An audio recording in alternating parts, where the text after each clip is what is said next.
is CGTN, China Global Television Network.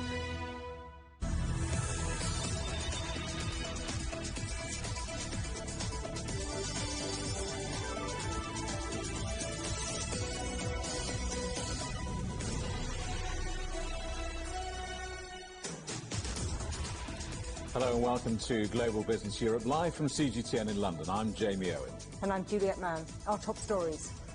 No signs of an end to the fighting as the Israel-Gaza conflict spills into a second week. Our other headlines: touchdown in the sun, Brits on the beach as some international travel resumes. Mega merger, AT&T's Warner Media and Discovery set to create a global streaming giant. And trash or treasure, our week of special reports into Europe's waste problem looks at turning food waste into energy. Israel says it has killed a top commander from Islamic Jihad in Gaza. Strikes overnight also included targets linked to Hamas and its underground tunnel network.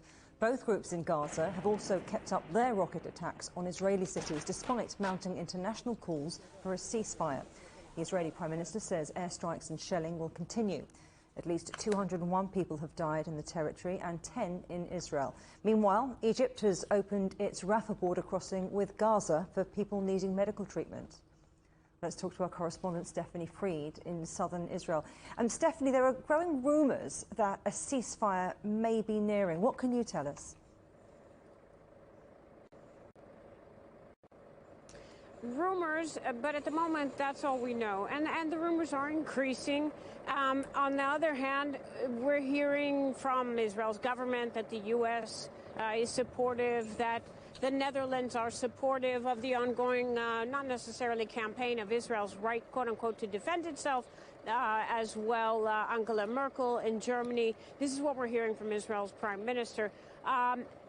There is no definitive, Israel hasn't talked about any definitive criteria for ending this campaign. Right now, there's a very vague Israel demand for rockets to stop hitting cities, but clearly there are other aims in Israel's current operation, aims to take out Hamas tunnel networks, to take out operatives, to eliminate rockets and rocket launchers and munitions stores. So, again, yes, we're hearing this. We're hearing here. We know that also a U.S. State Department envoy is meeting at the moment with Palestinian President Mahmoud Abbas in the West Bank city of Ramallah, working on trying to get the sides to come together. As well, we know, the last we know, though, is that Israel has rebuffed attempts by Qatar, Egypt, the U.S. and the EU to mediate an agreement. But saying that, the word here is that Egypt would be the best bet as a mediator between the sides. Egypt was the country that mediated an agreement in the last major flare-up in 2014 between Gaza and Israel. And one additional note, which is interesting vis-a-vis pressure, not pressure, ceasefire. The U.S. is reportedly not pressuring Israel for an immediate ceasefire. However, a report surfaced today around a $735 million sale of precision-guided weapons to Israel. And that is fueling a debate among lawmakers in the U.S. That would be a U.S. sale to Israel. And that debate could be over trying to pressure Israel into a ceasefire and have that be linked to this weapons sale. Stephanie Freed, thank you for the update. Well, let's talk to our correspondent, Noor Harazin in Gaza. Noor, what's the situation on the ground? I mean, does it feel like there could be any kind of move towards a ceasefire and de-escalation?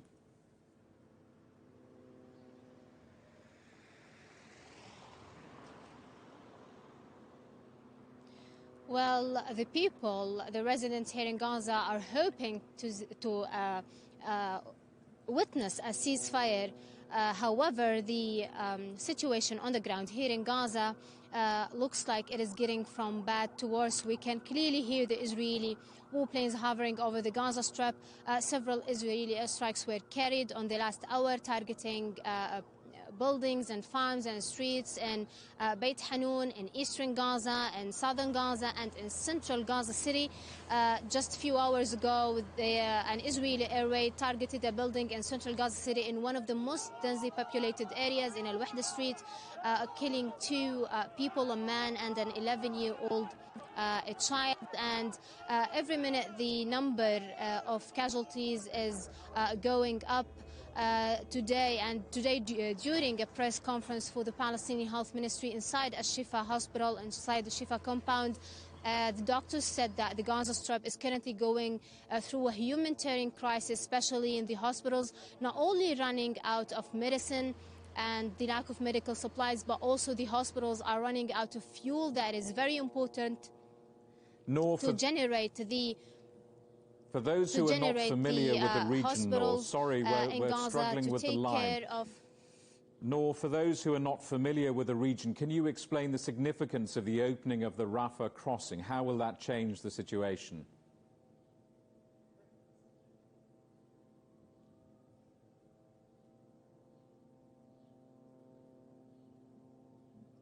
I can't hear the question. I think we may have lost our line there to Noor Harazin. Our apologies, but we got at least a view of what was happening there in Gaza. Noor Harazin, our correspondent there in Gaza. Well, as the violence escalates, the international community is seeking an end to the conflict. A US envoy is in Tel Aviv for talks, while the United Nations is calling for a ceasefire. CGTN Stephen Cole asked Chatham House Middle East expert Yossi Meckelberg what diplomats may be able to achieve. Mr. Hadi Amr is in the region. He's an experienced State Department official. He knows the in and outs of this conflict, maybe more than anyone else in the State Department. So this is very important that he is there and try to negotiate ceasefire. But the role of regional broker always important. That's what happened in the past. The problem with that is all this excitement and all these efforts are confined until a ceasefire is achieved. But when you need to deal with the long term, which is the most important to avert and prevent the next round of violence, then it's where it stops. So ceasefire now is paramount, because this will save lots of life and also the trauma and the even loss of more trust in the long term. But the minute that the ceasefire is achieved, it's important actually to look at how the blockade is removed, letting more outlets for commodities from Gaza to the West Bank and beyond. Let more people travel inside and outside Gaza, make, in other words, life more livable in Gaza. That will go some way towards trying slowly to build different relations between Israel and Gaza, and hopefully with the Palestinians as a whole. The UN Secretary General, Antonio Guterres, has described the situation as, quite rightly, utterly appalling, and he's called for an immediate end to the fighting. He also added the UN is actively engaging all sides, he says, towards an immediate ceasefire, and he's called on stakeholders, too, to allow mediation efforts to intensify and, he says, succeed. Does the UN really have any teeth to force a ceasefire, or is this rhetoric, diplomatic rhetoric? I will put the question back to you. What's the point in having the UN Security Council if it can't stop such a conflict? Yeah. This is the reason that, you look at the UN Charter, you look at the Geneva Accord. This is all about ensuring, one, that wars are averted, prevented, or stopped as quickly as possible. And then when the sides conduct the war, they adhere to certain rules. Now, you look at the Security Council meets, and it's not Mr. Guterres' fault. It's the fault of the members of the Security Council and mainly the permanent members. And we see it in Syria, we see it in other places, the inability to reach an agreement to stop wars. I think in this sense, they should take responsibility. And I think the pressure will be there. I think as long as you have always at least one country among the permanent members that will stop a resolution, it undermines the Security Council and undermines the entire idea of the security system which the UN is based upon. Now the rest of the day's news, and China's economy continued a stable recovery in April, albeit at a slower pace compared with March. Factory output grew nearly 10% year-on-year, in line with forecasts but slower than March. Officials blame bottlenecks in the global supply chain and rising raw material prices. Meanwhile, retail sales grew almost 18% in April, half of March's figure. The Chinese factory data is weighing on European stock markets. After a steady start, most major indices have dipped as investors take note of the rising rate of COVID infections in some Asian countries. There's also that big question mark over inflation. The European Union says it has agreed a partial truce with the United States in the dispute over metal tariffs. The measures were imposed by former President Trump. Brussels says it will suspend retaliatory trade penalties for up to 6 months. Tariffs will remain on American motorbikes, whiskey and orange juice. The Hong Kong Stock Exchange has temporarily suspended trading in shares belonging to jailed media boss Jimmy Lai's Next Digital Group. Shares were withdrawn from sale at the company's request. Hours later, Lai pleaded guilty to charges over his part in unauthorised protests in 2019. He's already serving 14 months in prison for breaching the national security law imposed by Beijing. You're watching CGTN. Still ahead, indoor hospitality is back on the menu as UK restaurants and pubs open their doors.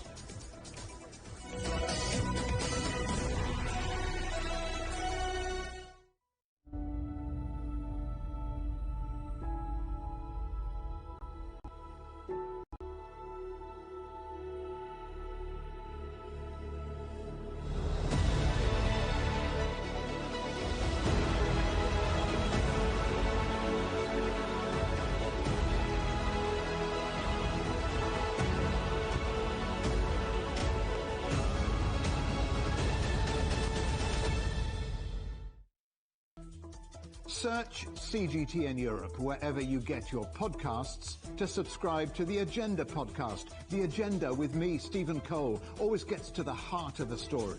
Just subscribe today and listen now. Covering the world from 4 continents. A new horizon.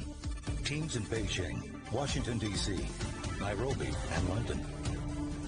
Who connect, interact, and inquire to bring you the stories that matter to all. The Link, only on CGTN. Facing the unknown is always difficult. In a world in turmoil, it's easy to lose orientation. But when the storms come, we have to see the possibilities. Reinvent. Find new opportunities. Discover a path forward. CGTN. See the difference.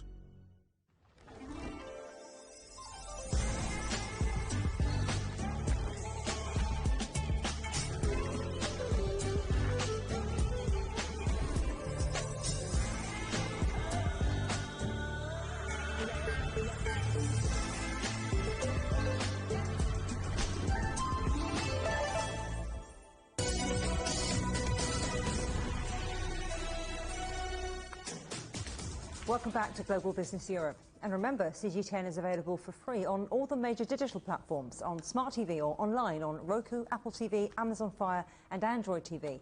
We're on YouTube and Dailymotion, as well as CGTN.com and the CGTN app.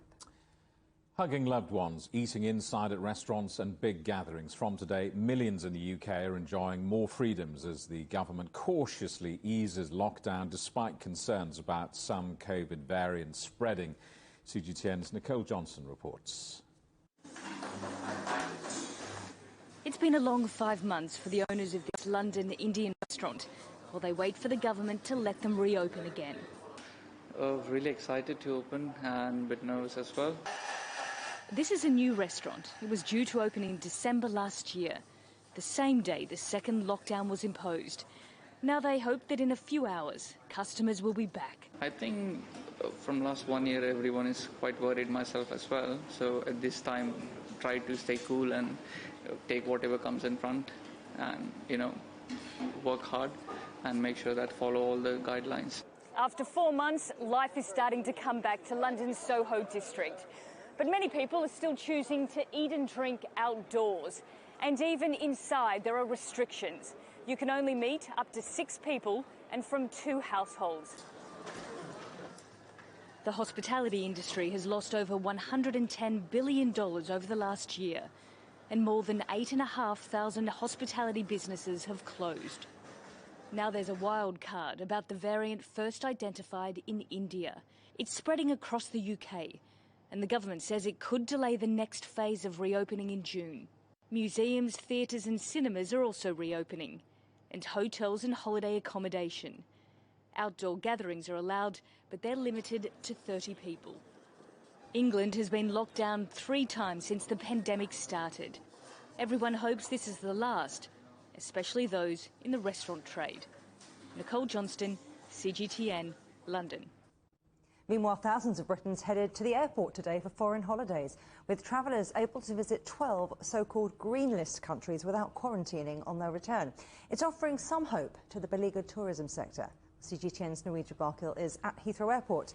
Good to see you, Norwegia. Now, flights have been taking off all day. What's the mood like?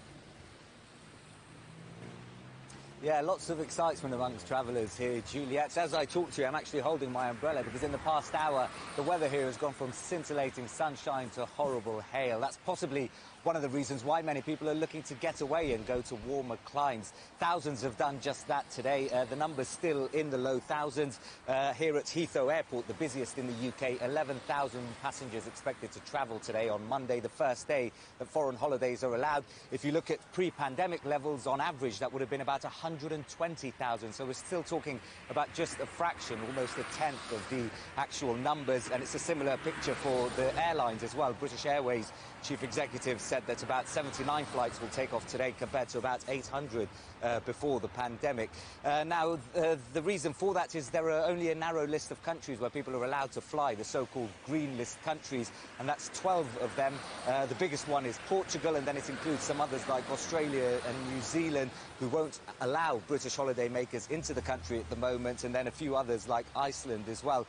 Many of people are going off to Portugal, but it seems that the government reviewing the list every 3 weeks, but urging the public to tread with caution in the next few weeks. But here are just a few of the lucky people who managed to get away to Portugal. Oh, it's just fantastic. The feeling's unbelievable. We've got sun, we've got the people, the beaches, the bars. Can't wait. I couldn't wait to be back. So great to have it come back into the green zone, as they say. So, yeah, really happy. Oh, it's been awful. The whole year has been an awful year. It's really been hard. Really been hard, yeah. So we're going to sleep on the beach. Well, big sigh from all of those people you spoke to there. But the travel sector, they want more. They're calling for further loosening of restrictions. Yeah, completely different picture when you look at the businesses affected by this. The aviation sector, one of the hardest hit by COVID-19. And today there was a joint, rare show of force as far as the sector goes. The boss of Heathrow Airport's, John Holland Kay, joint press conference, holding a joint press conference with the head of British Airways. In it, they called for the green list to be expanded, for restrictions to be eased faster and further. And what they want essentially is for more destinations to be added to the green list. They say that businesses need it, otherwise lots of airlines and lots of airports are going to go under. In particular, they looked at the route to America, which has been historically a very, very important route for bilateral trade. Here's a bit from one of the chief executives about why that's important. There's a lot of Britons living in the US and Canada, but an awful lot of business as well that is dependent on the US being open for business. So I think there is holidays at play here, but there's also visiting friends and relative traffic, and also the fact that we need the economy to open up.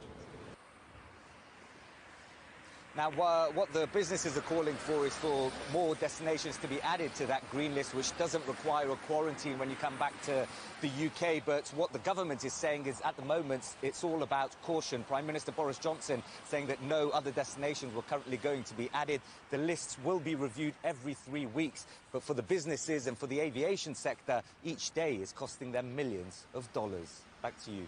Nuija Barkil at Heathrow Airport, thank you. And it's not just the Brits heading to Portugal. Tourists from a handful of other EU countries have packed their bags. Mia Alberti reports now from Lisbon. The sun is out and the tourists are in. Portugal is reopening its borders for the first time in more than 3 months, allowing the entry of tourists from the UK and the European Union. Visitors only need to present a negative COVID test. A much-needed relief for Silvina Rodrigues and her ice cream business, which she's had for more than 40 years. Last year was terrible, but this is a relief for me and everyone else. At least we already see people in the streets again. It's a sweet reward for tourism-reliant businesses like this one, who were shut down for months after Portugal suffered one of the world's worst COVID outbreaks in January. But once the government announced it was welcoming back tourists, bookings across the country exploded. This hotel in Lisbon, which was closed since February, is already seeing a 15-fold increase in demand from what they expected this time of year. Because we needed vacation, it's locked down. It has been locked down in Switzerland in a certain way. Things are reopening now, but we wanted like a nice place to hang out outside, go to the beach, enjoy the sun and everything. So Lisbon is the perfect location for that. New clients include Spain, Italy and Scandinavian countries. However, important markets like the US and Brazil are still left out. But the government hopes the EU will open its external borders soon. The United States was our 4th biggest market. Now it's 8th. Brazil was 5th. Now it's almost out of our top 10. We don't depend on these markets, but they're very important for us, and we are looking forward to these intergovernmental negotiations. Numbers are going up, but there's still a long way to recovery. Last year was catastrophic. It's like we went back 40 years. It will be difficult to compensate for last year's losses in 2021, but tourists are looking for beach destinations and contact with nature, and Portugal has a great advantage internationally. While the tourists bask in the sun, the Portuguese government is already celebrating the economic recovery they brought with them. In the future, the government hopes it will be able to open its doors further into the world and give another sign of relief for this struggling sector. Mia Alberti, CGTN in Lisbon. Ryanair has posted a record annual loss of nearly $1 billion. Europe's largest budget airline said the pandemic has been the most challenging period in the company's history. Chief Executive Michael O'Leary says better times are on the horizon. We are very optimistic for the coming couple of months. The UK vaccine programme has been extraordinarily successful. We're up to 60% of the adult population has received their first dose. European countries recognise that they're beginning to lift restrictions on inbound UK visitors. Portugal this morning. We're very hopeful that Italy and Greece will be added to that green list before the end of May, and Spain will come shortly thereafter. So some good news for tourists, but as we heard, many in the travel sector want the British government to lift restrictions faster. Paul Charles is the founder and CEO of the PC Agency, a travel and tourism consultancy. Paul, good to see you. You must be delighted to see today's UK loosening of restrictions. It's terrific news, actually, that we've got a restart. As predicted in the Prime Minister's roadmap back in February, he said that May would be the time for overseas travel to restart. It's what many of us were calling for, and it's to be welcomed. What we now need to see, of course, is a widening, cautiously widening that green list, so there are more than 12 destinations on there, and travel can be safe and responsible. So we'd like to see it widened within the next 3 weeks. By the time of the next review of June the 7th, there are countries in the world which deserve to be on that list due to their very good pandemic track record in terms of keeping infections low and mortalities low. This is a big test, though, isn't it? Portugal is a prime holiday destination for Brits. I wonder how important is the UK government's decision to let holidaymakers from the UK into the country? It's a very good point, that, in that Portugal is being seen as a test run, as a trial to see if travel can be safe and responsible. I'm convinced it can be. There are lots of good measures in place, regular testing, for example, both going into Portugal and coming out of Portugal, as well as once you're back in the UK, to ensure that travel can be effective and be safe again without bringing in more infections potentially back into the UK. I think the other thing is that we're seeing, as Michael O'Leary pointed out there from Ryanair, a gradual opening up now of more countries.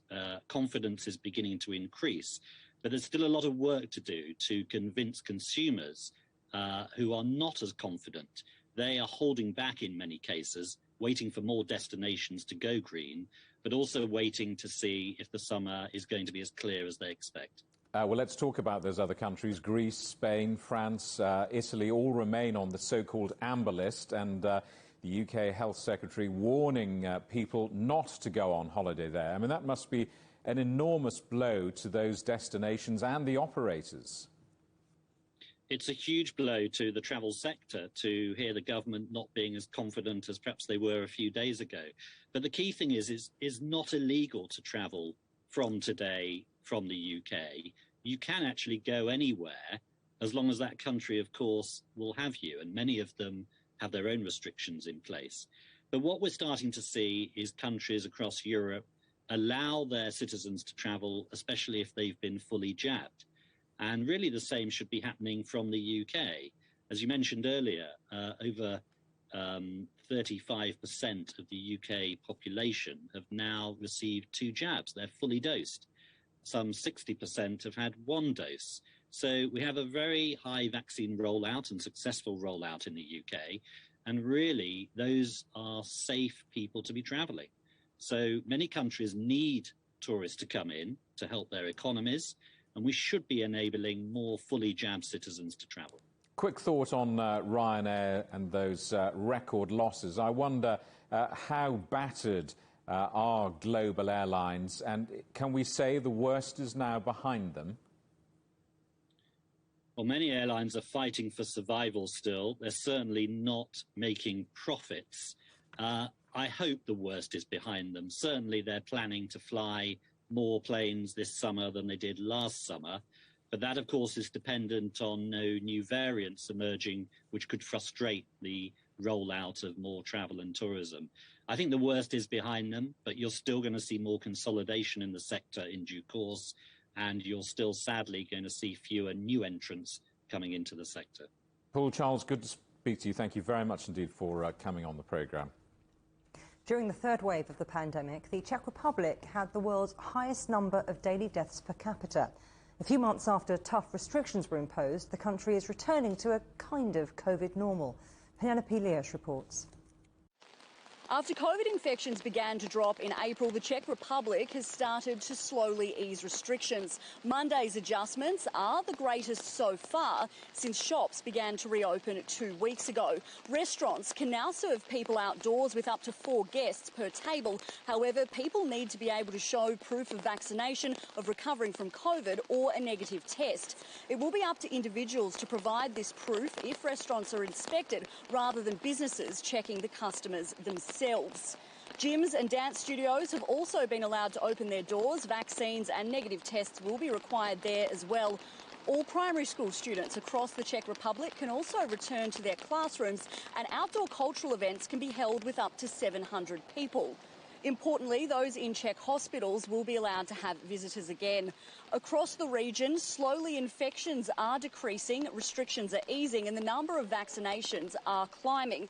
In Slovakia, all students will be allowed to return to their schools from Monday, regardless of the COVID situation in their district. Sporting events can also go ahead. The capacity will be decided by COVID data in the local areas. In Poland, the weekend was marked by celebrations as people counted down to midnight on Saturday, when bars and restaurants could reopen for the first time in 7 months. While they can only serve patrons outside, the New Year in May events held some hope after the country's hospital systems were pushed to the brink by the third wave of coronavirus. Indoor dining is expected to reopen in Poland by the end of the month. Travel restrictions around the region are also slowly easing, with both Hungary and the Czech Republic signing a number of reciprocal agreements to recognise vaccines from different countries.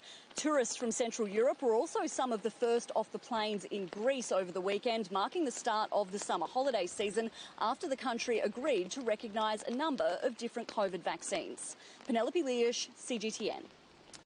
You're watching CGTN. Still ahead, it's a media blockbuster. Harry Potter and Batman move in with the Discovery Channel.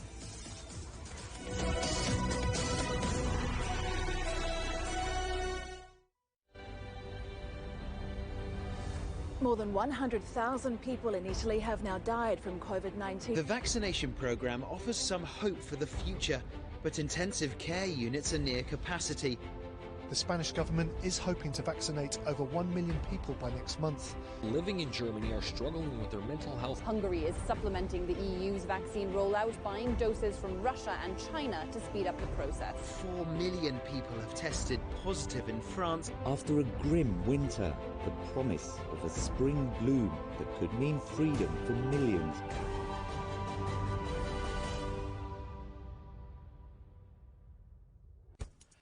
On the agenda with me, Stephen Cole, we look up into space. We look down into data. We look at debt. We look at politics. We look at opioids, climate change. We look at all the issues that really matter around the world. But you matter too. We want to tell the stories you want to see and hear about. Make it your agenda.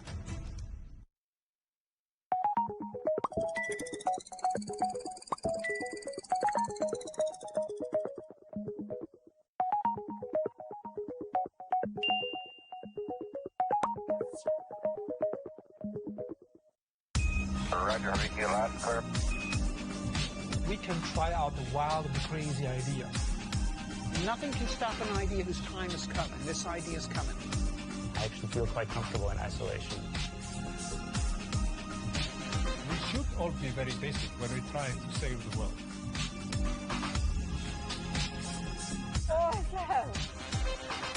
We hope it will happen. We have to live in hope. The agreement is signed. But what is the real deal now the UK has left the EU? For trade, for business, for the city, for ordinary people. Make sense of Brexit with CGTN.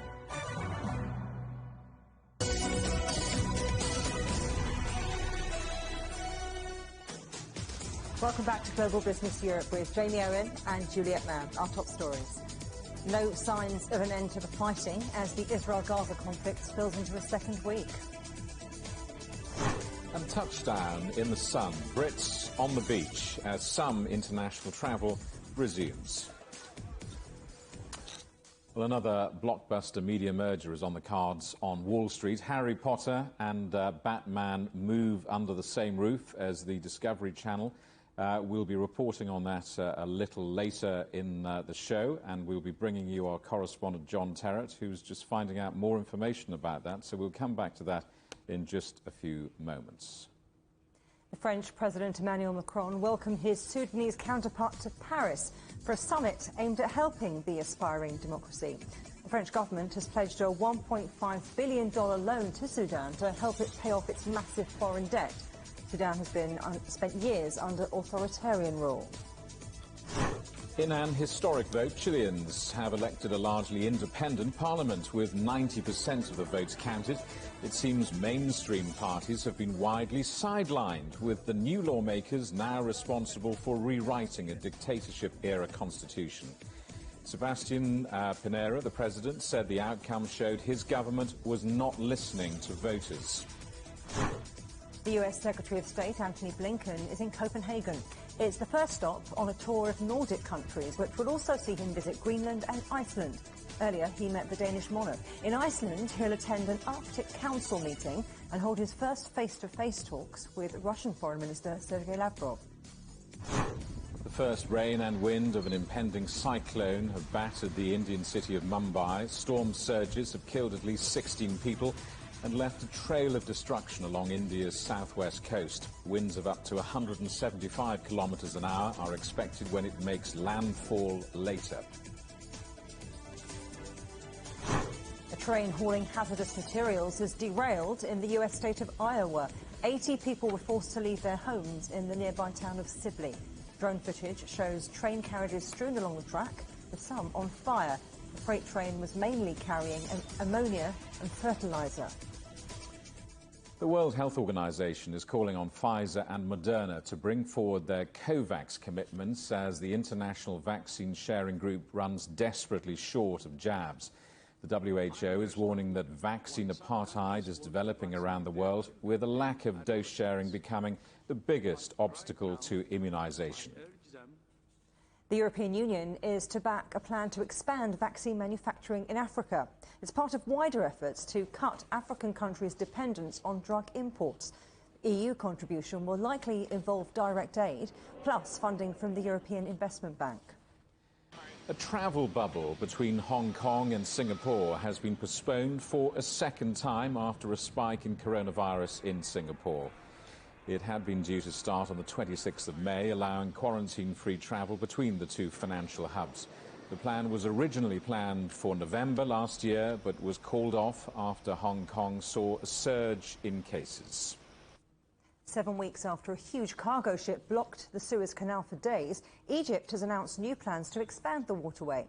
The government says the grounding of Ever Given was a wake-up call to press ahead with work to develop the critical global trade artery. CGTN's Adel Al-Mahrouki reports. In 2014, the first national project the Egyptian President Abdel Fattah el-Sisi led was to introduce expansions to the Suez Canal. In March, when the massive Ever Given ship blocked the canal entirely, Egypt realized it needed to introduce more expansions. Last week, Sisi unveiled the details of the new development program for Egypt's vital waterway.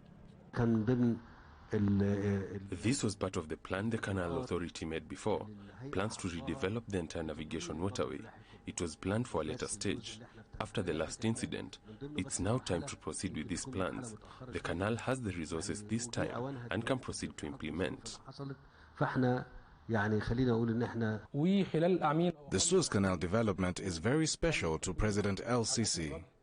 He is personally following up on the matter. When the ship was refloated, President el-Sisi visited the Suez Canal to highlight its importance and shed light on how the Egyptians are keen to manage it well.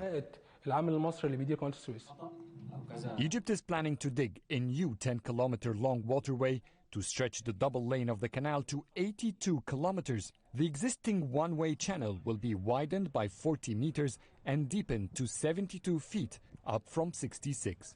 Suez Canal Authority Chairman Oussama Rabia said the new dimensions were based on the size of the Ever Given and its load of the 18,500 containers.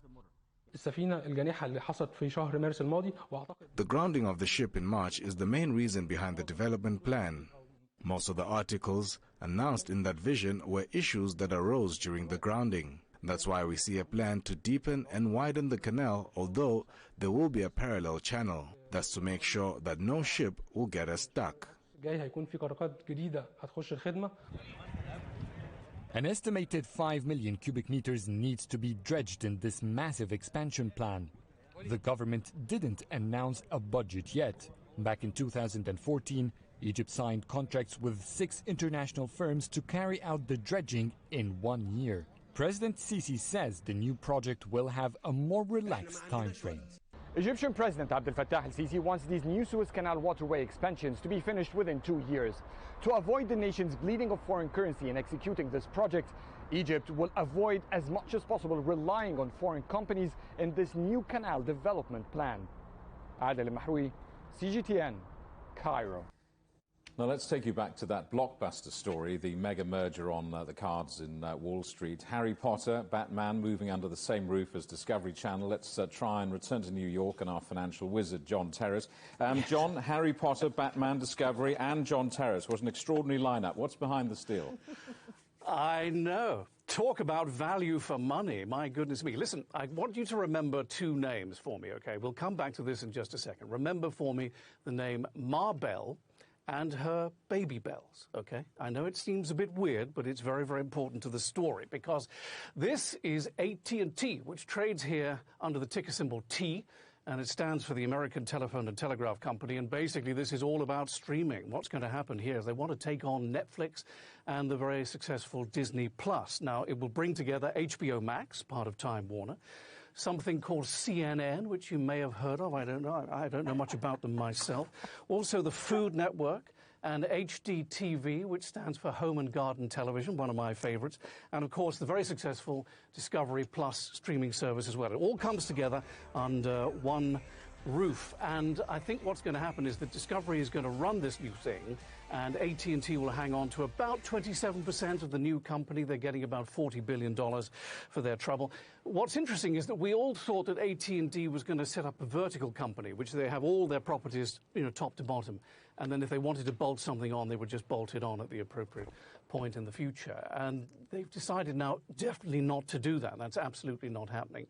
We also thought that they might sell their media properties to Comcast, which owns Sky in the UK and NBC here in America. But that's clearly not happening as well. Two separate companies then, one for telecommunications, AT&T, another one partly owned for the media services. And this is where the Ma Bell and the Baby Bell comes in, because AT&T is the last fragment of the original copper wire telephone service here in America. You remember in those old films when they pick the thing up, they go, "Get me New York 371. I go, "New York 371, hang on, sir."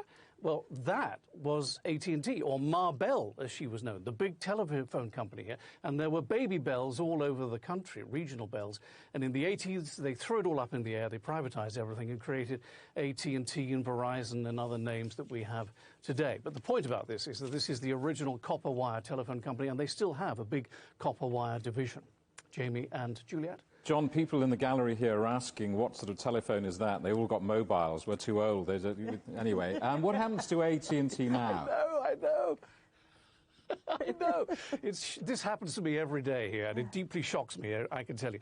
Well, what are they going to do? Well, I think that they thought that they were going to be in media ownership, and now they clearly don't want to be in media ownership anymore. They bought Time Warner in 2016, but, so much has changed in the last 3, 4, 5 years in the media landscape. So they will concentrate on their wireless division.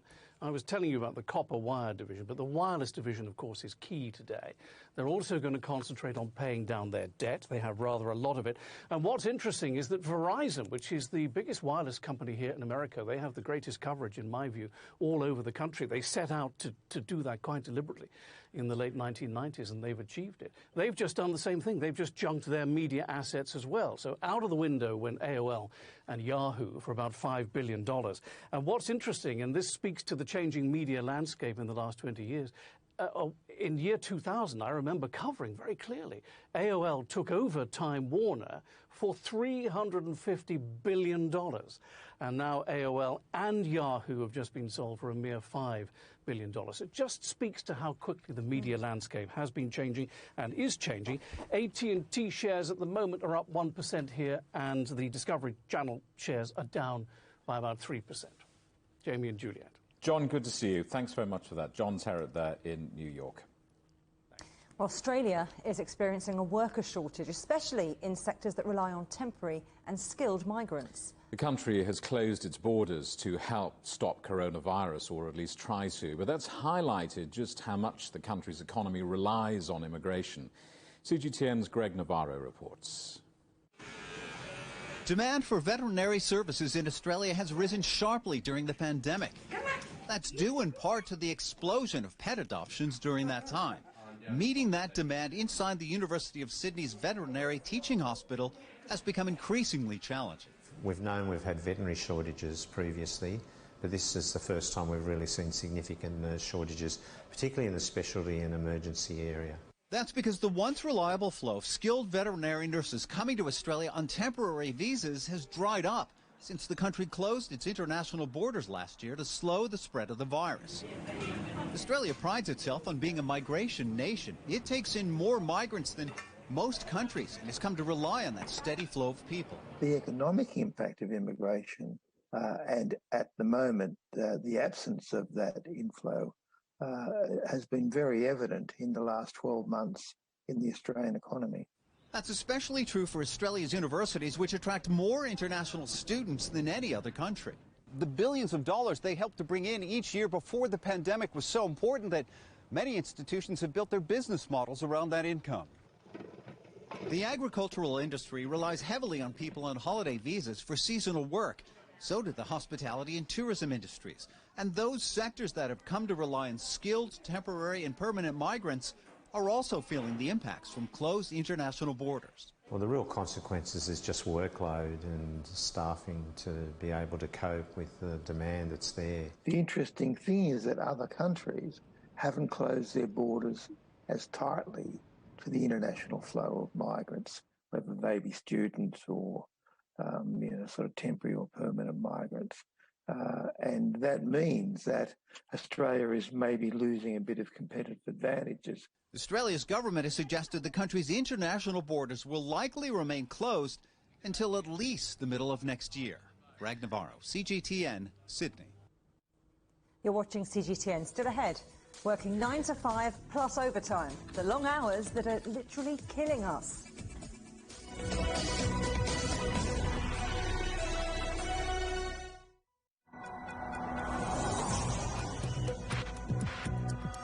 Each day, there are millions of stories. Each one can open new perspectives, new possibilities. Wherever you look, we are there.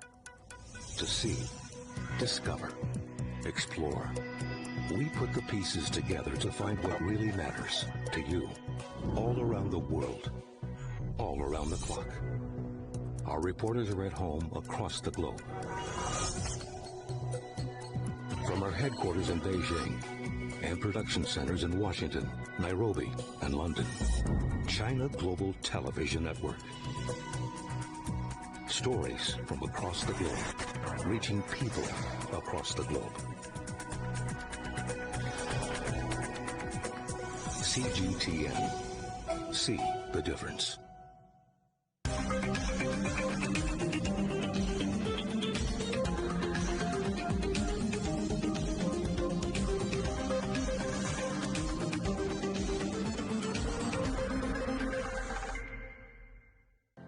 Murray, what would you say is a good question? Stephen, I'd say it's one where there's always more than one answer. The Answers Project is a new podcast series from CGTN Europe. With me, Stephen Cole. And me, Mari Beveridge. In each episode, we'll take a complex question. And with the help of some of the world's foremost experts, shine light on some of the answers. So join us for The Answers Project. Available wherever you get your podcasts. What does a sustainable future mean? What can we do with millions of tons of plastics, glass, food, clothes piling up on our planet? Ahead of this year's pivotal COP26 summit, CGTN Europe looks at what consumers, businesses, and governments are doing to offer a better world to generations to come. Trash or Treasure on CGTN Europe and online at cgtn.com.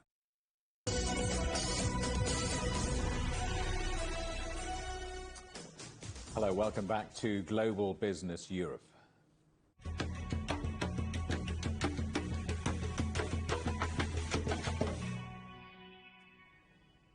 Now, all this week we're reporting on the world's growing waste problem and some of its solutions. If everyone in Britain stopped wasting food for just one day, It could be as beneficial as planting 500,000 trees. Food waste counts for around 8% of carbon emissions.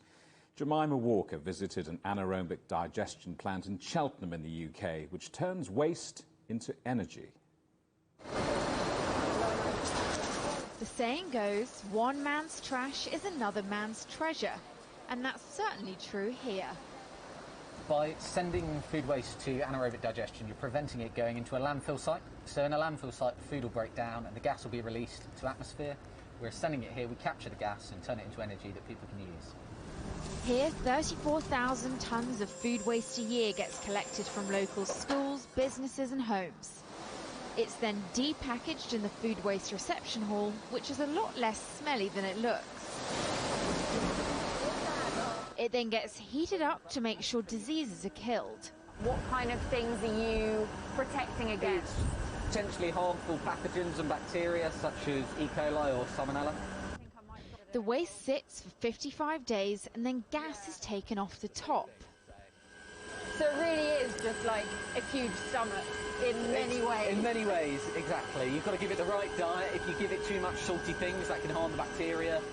This room checks that the gas being processed is pure methane before it gets injected into the national grid. The food process at this plant generates enough power to power 2,500 local homes for a year. This is what's left. You have a smell, it's not too smelly. No, it doesn't actually smell. It can be used as fertiliser by local farmers who call it rocket fuel. I mean, it's very effective. It's 7 days and you can see where it's been applied. It really picks up the crops. In terms of, like, compared to pre-oiled fertiliser, it's tenfold in the sort of effectiveness, I suppose, or the response that you see in the crop. Anaerobic digesters are eye-wateringly expensive to run and rely heavily on government subsidies. So while anaerobic digestion is an effective and circular way of dealing with food waste, government has to keep putting its hands in its pockets to make sure trash can turn to treasure. Jemima Walker, CGTN, Cheltenham. And tomorrow, we're at a German plastics recycling plant to find out how their ban on single-use plastic will impact their waste problem. This story and many more from across Europe in our waste special, Trash or Treasure, online at europe.cgtn.com and on Facebook, YouTube and Instagram. Long working hours are killing hundreds of thousands of people a year. According to the World Health Organization and International Labour Organization, extended hours at work led to 745,000 deaths from strokes and heart disease globally in 2016. That's a 29% increase since 2000. The study said that around 400,000 people died from strokes and almost 350,000 from heart disease in 2016. And that was as a result of working at least 55 hours a week. Almost three-quarters of the deaths were among men. The report also found that the number of people working long hours is on the rise, with 9% of people all around the world spending at least 55 hours a week working. Well, Frank Pegger is from the World Health Organization. There are two pathways through which we anticipate, or through which we know from the science, that long working hours get under the skin or get to your heart or to your brain. And that is, first of all, they cause stress, and stress causes release of hormones that directly impact your health negatively in this way. And then the second pathway is that long working hours make you have riskier behaviors, such as smoking, lack of physical activity or sleep deprivation, and that can also lead to cardiovascular disease. How do other risk factors like gender, like age, location play into it? We have not found any evidence that sex or gender makes a difference for your risk of having cardiovascular disease events after working long working hours. However, we do find that the burden of disease is larger amongst males. So the total number of people who die from cardiovascular disease is 70% of these people dying are males. And that is a result of more exposure amongst males to long working hours. We've also found that some regions are carrying larger burden. That is the Western Pacific region and Southeast Asia. And of course, as with all cardiovascular disease, it affects mostly middle-aged and older-aged workers. Now, this research has been done quite meticulously, but it doesn't cover the COVID pandemic, which has changed the way we work. So do things like the surge in remote working and the economic slowdown, do they increase the risks?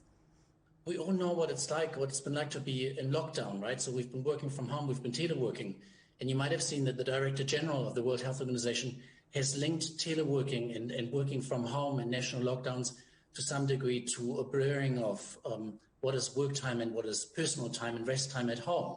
So there's some potential concern there. Also, we know that there have been downturns, economic downturns as a result of the COVID pandemic.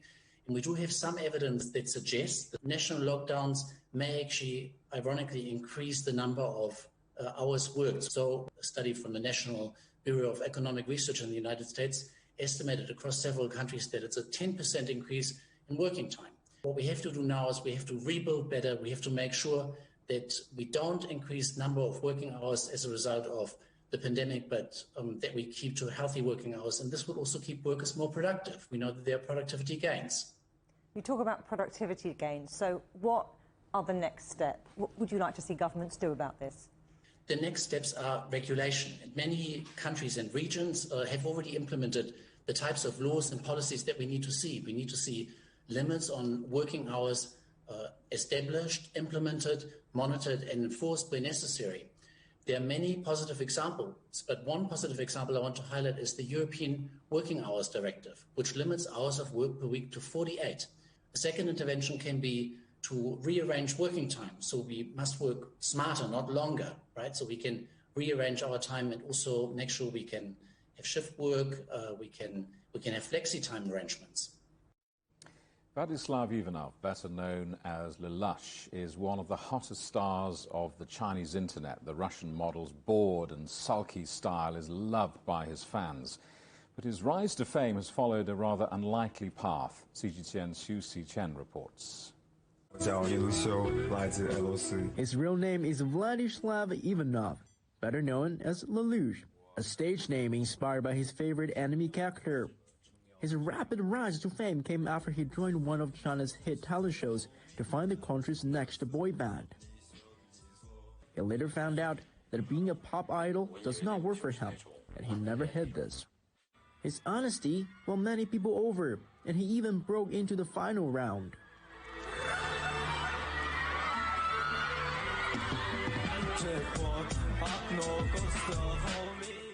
Before they liked me, they just noticed me. I was just too different with others. And then, through the, looking at my performance and, listening to what I'm saying, they start to know me more, and then they start liking me.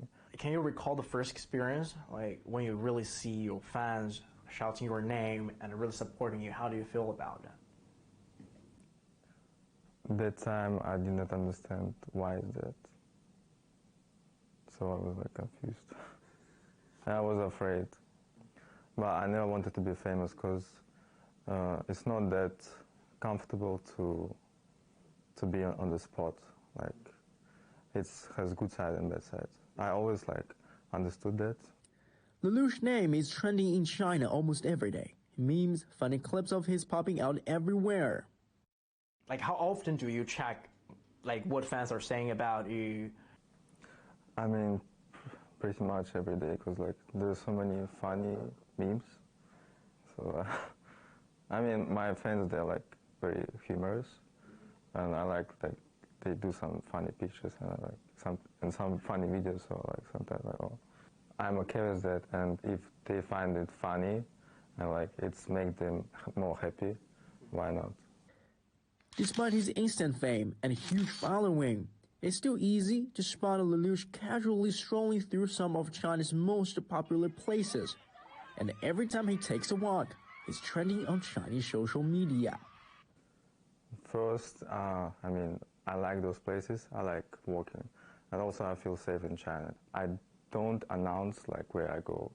But if I go and someone see me, they don't disturb me, so it's okay. So I think I will keep walking. Because there's many places I want to visit. Xu Xinchen, CGTN. Beijing. So there you have it. That's it for Global Business Europe. Thank you for watching. From all of the team here in London, goodbye. Goodbye.